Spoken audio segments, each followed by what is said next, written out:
용돈을 달라고 한 적도 있고요. 제일 기가 막힌 건 처가에 온 방 안에 부적을 붙여놓는 거였어요. 신당인지 집인지 구분할 수도 없게 그러니 갈 때마다 무섭기만 하고 도무지 아내를 이해할 수가 없었죠. 여보, 정신 차려. 당신 대체 왜 이러는 거야? 신이 어딨다고 이래? 내가 입 조심하라고 했죠. 당신 자꾸 이렇게 초칠 거야?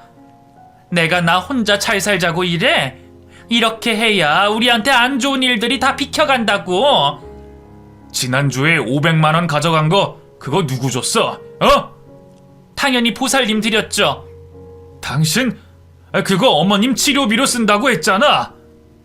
나는 그 돈 하나도 안 아까워. 있으면 더 주고 우리 가족 평탄하게만 해달라고 하고 싶어. 여보, 그거 다 사기야. 진짜 아니라고. 시끄러워요. 그런 말 하지 말란 말이야. 갈수록 심각해지는 상황에 가만히 두고 볼 수가 없었어요. 회사에 연차를 신청해서 아내 곁에 있어도 보고 기도하러 간다고 하면 몰래 따라가 보기도 했지만 어찌나 요리조리 잘 빠져나가는지 번번이 놓쳐버렸죠. 정상적인 생활이 되지를 않았어요. 기도드리러 간다고 해놓고 며칠 잠적하는 날도 있었고요. 며칠 만에 나타나선 온몸에 향내가 찌들어서 눈은 멍하니 있는 게 그 모습을 보기만 해도 우라통이 치밀어 올랐어요. 갑작스럽게 변한 아내에게 대체 왜 그러냐고 물었어요. 당신이 믿는 신이 우리에게 뭘 해줄 수 있는데 이러냐고 묻자 속내를 꺼내더군요. 엄마 때문에 그래. 그리고 당신도 우리 애들도 아버님도 힘들지만 내가 이렇게 해야 우리 가족에게 닥칠 화를 면할 수 있다고 했어. 당신도 알잖아. 저번에 우리 집에 도둑 들었던 거. 내가 기도를 해서 그나마 우리 가족들 해코지 안 당하고 물건도 안 없어지고 엄마도 점점 나아지시는 거 당신도 봤잖아. 의사도 가망 없다고 했어. 엄마 죽을 때까지 누워 있어야 한다고 했잖아. 근데 엄마 어때? 지금은 앉아 계시잖아. 그게 다 내 기도 덕분이야. 여보, 아니야. 그런 거 아니라고. 내가 맞아. 내 말이 다 맞아. 그러니까 당신도 나랑 같이 기도드리자. 응? 자신만의 확신으로 가득 찬 아내는 제 말을 듣지 않았고 더욱 맹신하기 시작했어요. 자기 덕분에 우리가 다 잘 될 거라고 하면서요. 그런데 그렇게 열심히 기도를 드렸건만 이듬해 장모님이 돌아가시게 됐어요. 잠시 차도가 있었지만 오래가지 않았고 생을 달리하시게 됐죠. 열심히 기도드린 게 다 허사가 된 걸 보고 저는 더욱 강하게 정신 차리라고 말했어요. 결국 이렇게 되지 않았냐고. 당신이 믿는 신은 가짜라고 말입니다. 장모님이 돌아가시는 걸 본 아내는 뭔가 다른 생각이 들었는지 한동안 얌전하게 있었어요. 처가에서 생활하던 것도 다 정리하고 집으로 돌아왔고 기도도 일체하지 않고 예전으로 돌아가는 것처럼 보이더군요. 그 모습에 조금은 안심을 했어요. 방황이 모두 끝난 것 같아서 이제 좋아지겠지 희망도 품었고요. 그런데 너무 성급하게 마음을 놨던 모양이었어요. 어느 날 아내가 가출을 해버린 겁니다. 일이 끝나고 집에 오는 길에 아내가 좋아하는 붕어빵 장수가 보였어요.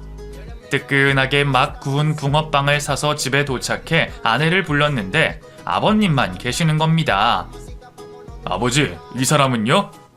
글쎄다. 집에 와보니 아무도 없어. 네? 전화해보셨어요?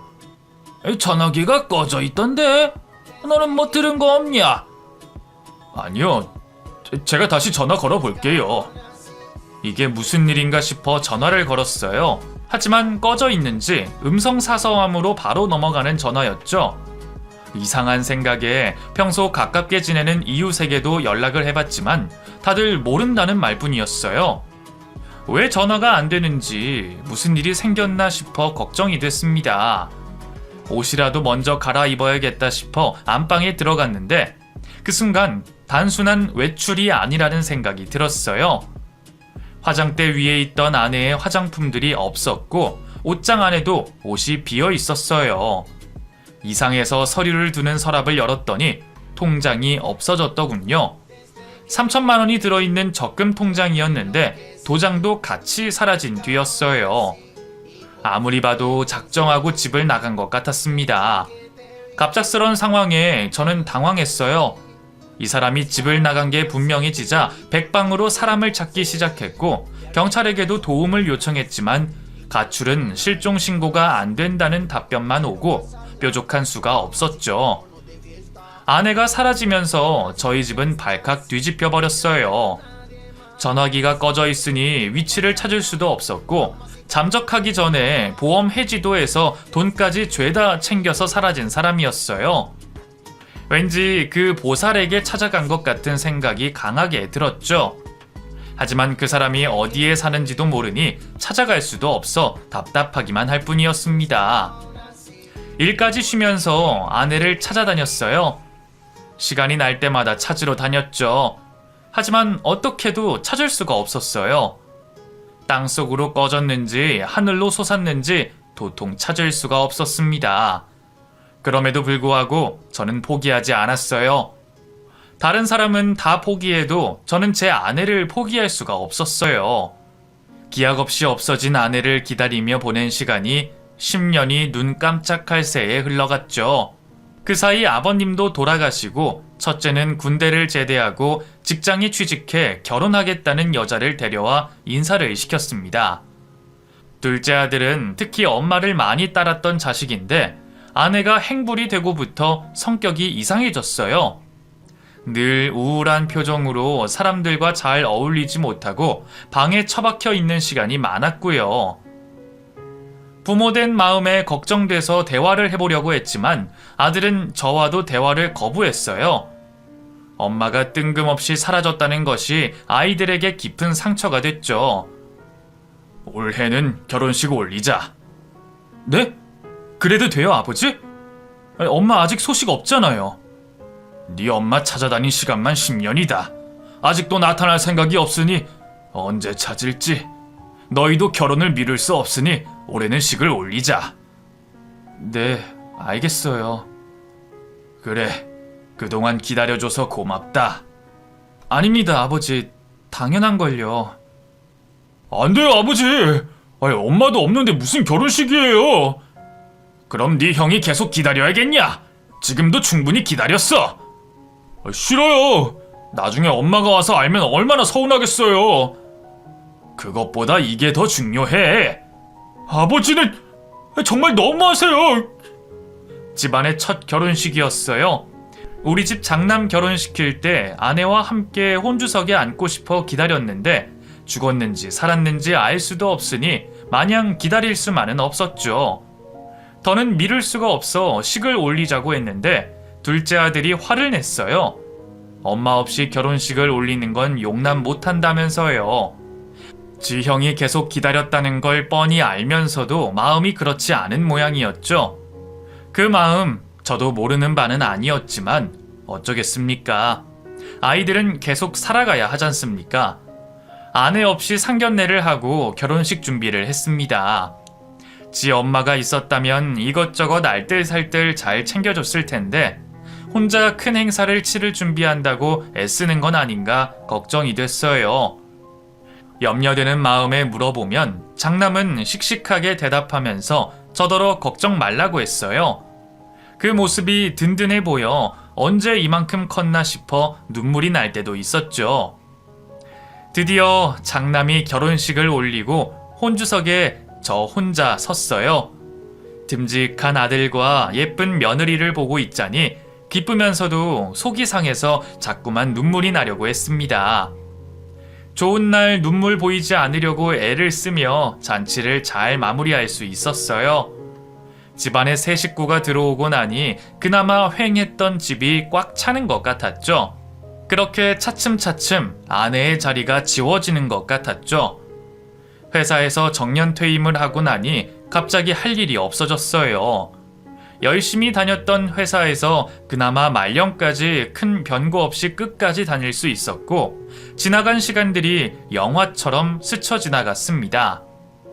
그 긴 시간 속의 대부분이 아내가 있었어요.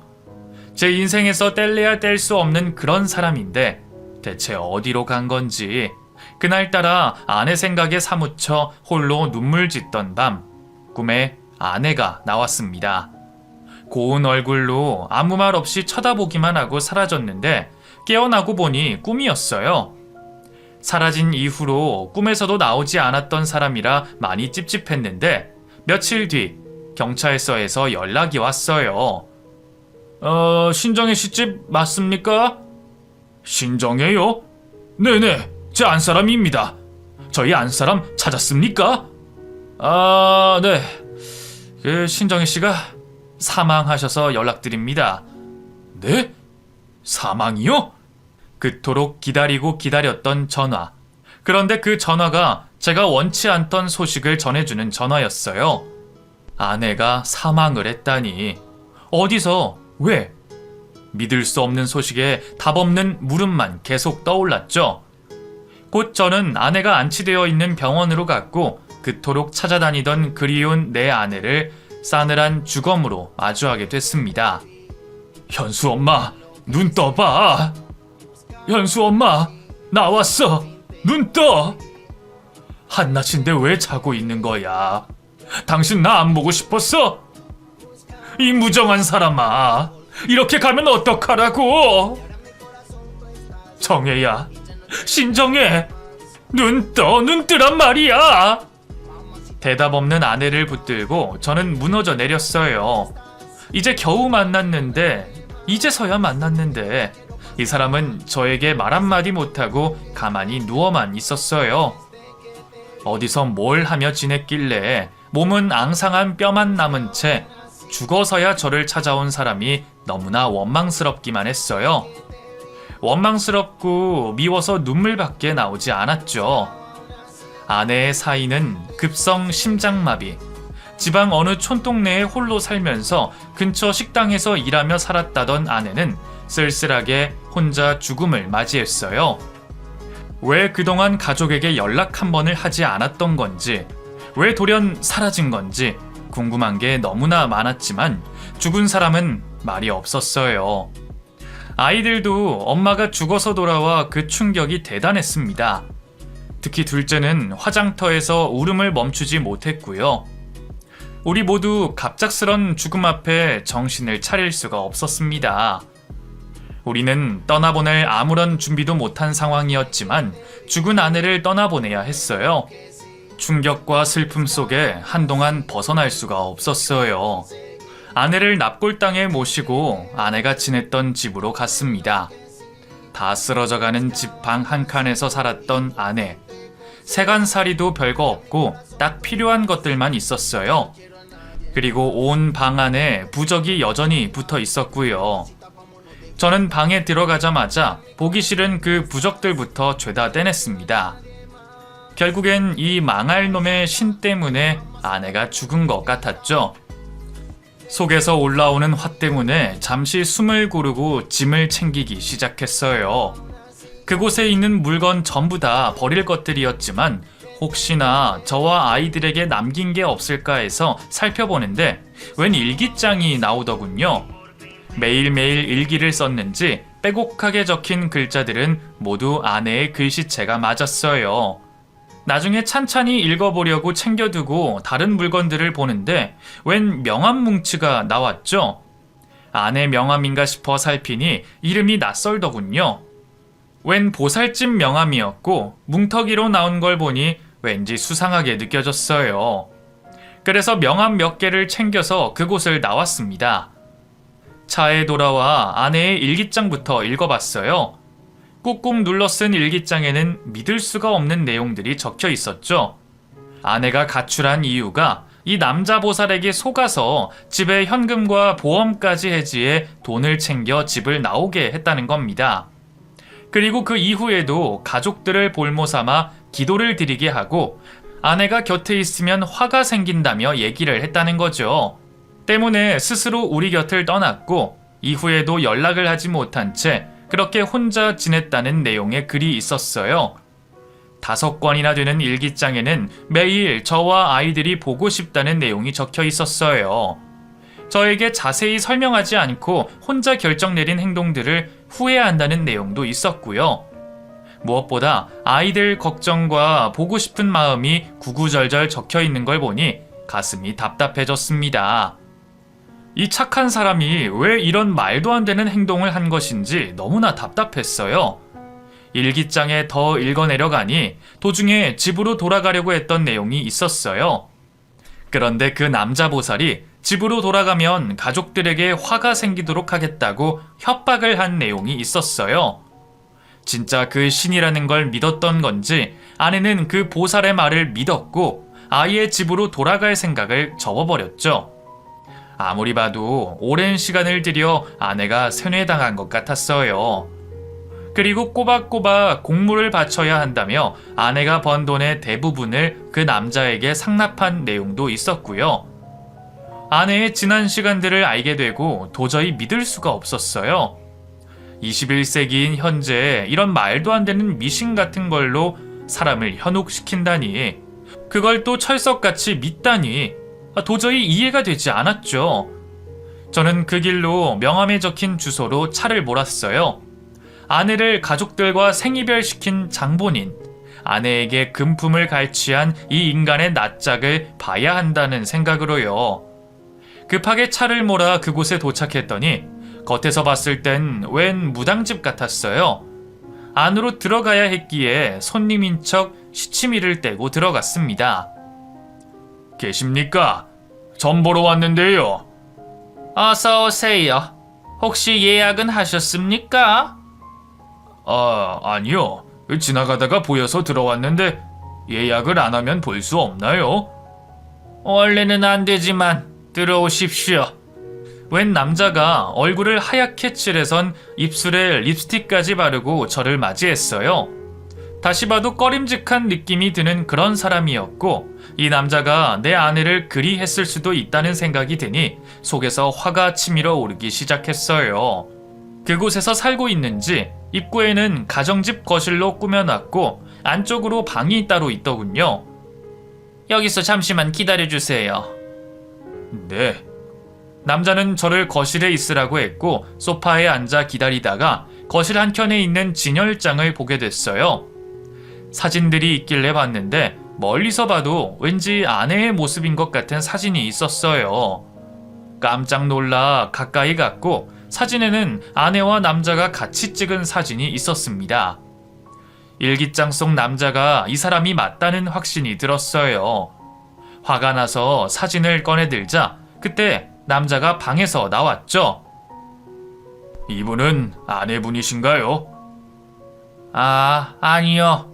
저는 신을 모시고 있어서 결혼을 할 수 없어요. 그럼 이 여자분은? 그분은 제가 모시는 신께 제를 지내는 분이신데 저에게 아주 중요한 분입니다. 제 정인인데 그분이 있어야 제 신기가 더욱 올라오거든요. 우리 둘의 궁합이 아주 맞아떨어진다고 볼 수 있죠. 정인이요? 네. 불행히도 이미 가정이 있으신 분이었는데 도저히 포기할 수가 없어서 어렵게 제가 모시고 왔습니다. 덕분에 제 신기가 넘쳐 흐르게 됐고요. 그러니 손님께서는 오늘 저를 잘 찾아오신 겁니다. 제가 원하시는 답을 드릴 수가. 이 새끼가! 가정 있는 여자를 꼬셔서 데려왔다는 소리로밖에 들리지 않았어요. 정인이라고 말하는 그 인간의 입을 찢어버리고 싶었습니다. 저는 그 인간에게 달려들어 멱살을 움켜쥐었어요. 그러자 깜짝 놀라서 버둥거리더군요. 아니 손님, 왜 이러십니까? 이 새끼야, 저 여자가 내 마누라야! 내 마누라라고! 예? 이것 좀 놓고! 네가 죽였지? 내 마누라 네가 죽인 거지? 어떻게 가족들이랑 연을 끊게 만들 수가 있어? 네가 인간이냐? 네가 인간이야? 아니 누가 죽었다고 이러세요? 어디서 발뺌이야? 저는 그 인간에게 주먹질을 하기 시작했어요. 도저히 분이 넘쳐서 가만히 둘 수가 없었어요. 갈아 마셔도 시원찮을 인간이었으니까요. 주먹질을 하니 그 인간도 맞지 않겠다고 요리조리 도망다녔지만 결국엔 저에게 붙잡혀 흠신 두들겨 맞고 코피가 터져서 피떡이 된 후에야 때리는 걸 멈출 수가 있었어요. 저는 바로 경찰에 신고를 했죠. 이 인간 아무리 봐도 사기꾼에 공갈 협박꾼에 금품 갈취까지 너무나 악질이었어요. 절대로 가만히 둘 수가 없었어요. 잠시 뒤 경찰이 도착했고 저는 그 인간을 붙들고 경찰서로 향했어요. 그리고 그 인간 고소를 했습니다. 경찰서에서도 아니라고 죄가 없다고 큰소리 쳤지만 저에게는 아내의 일기장이 있었어요. 그 일기장을 토대로 그 인간의 죄목을 하나하나 따졌고요. 저는 그냥 넘어갈 수 없어 현재 변호사를 고용해 대응하고 있어요. 경찰에 사건이 접수돼 조사 중인데 그 인간은 증거가 있는데도 계속 아니라고 발뺌을 하고 있죠. 하지만 하나씩 증거가 나오고 있어서 변호사 말로는 그 인간 콩밥 먹일 수 있을 거라고 합니다. 이왕이면 형을 오래 살게 하고 싶어서 팔방으로 쫓아다니며 증거를 찾고 있는 중입니다. 모든 상황이 드러난 지금 저도 정말 황당하기만 해요. 아이들도 자기들 엄마가 한 짓을 믿을 수 없어 말도 제대로 못하고 있고요. 제 아내에게 전혀 문제가 없다고 할 수는 없지만 그래도 심약한 사람을 이용한 그 인간이 더 나쁜 거지 않습니까? 그래서 그 인간 제대로 벌받게 하고 싶습니다. 이 때문에 요즘 잠도 제대로 못 자고 밥도 제대로 못 먹고 있어요. 불쌍한 내 마누라 생각에 죽어서도 눈을 제대로 감지 못할까봐 이 일을 꼭 마무리해주고 싶어요. 제 이야기는 여기까지입니다. 다소 황당한 이야기죠? 당한 당사자인 저도 기가 막힐 노릇이에요. 얼른 법의 심판 아래 그 인간이 제대로 벌을 받아야 비로소 저도 마음을 놓을 수 있을 것 같습니다. 일이 잘 해결될 수 있도록 구독자분들 응원 부탁드립니다.